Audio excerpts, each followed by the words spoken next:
France Info. France Info.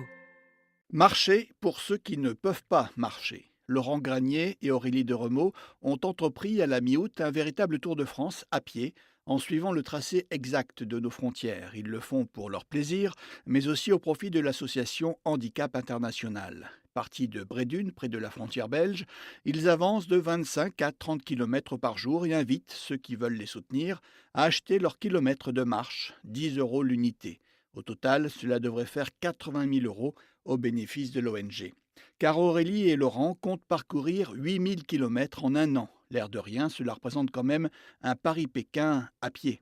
Et justement, comme le souligne Laurent Granier, qui a déjà sillonné le monde, il n'est pas nécessaire de franchir les frontières pour être dépaysé. Les plages, les sentiers de randonnée, les chemins de halage permettent de découvrir le pays sous un angle différent. Dans le Nord, ils ont aussi pratiqué le longe-côte. C'est en quelque sorte de la randonnée pédestre et aquatique. On marche avec de l'eau jusqu'à la poitrine et en file indienne pour ne pas être entraîné par le courant, parfois violent. À part cet exercice volontairement sportif, Laurent Granier et sa compagne ont constaté que suivre le littoral n'est pas toujours évident. C'est pas facile de marcher sur les plages à marée haute quand les coefficients de marée sont importants.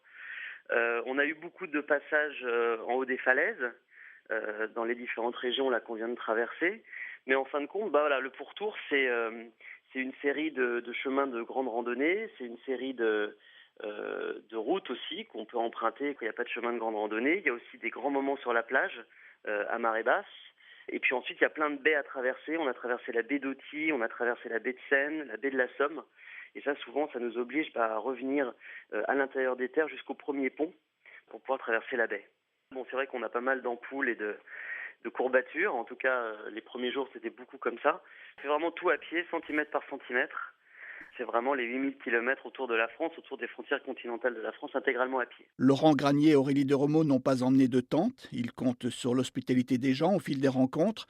Pour l'instant, ils n'ont pas encore passé de nuit à la Belle Étoile. Ce soir, ils seront à Sainte-Marie-du-Mont, dans la Manche.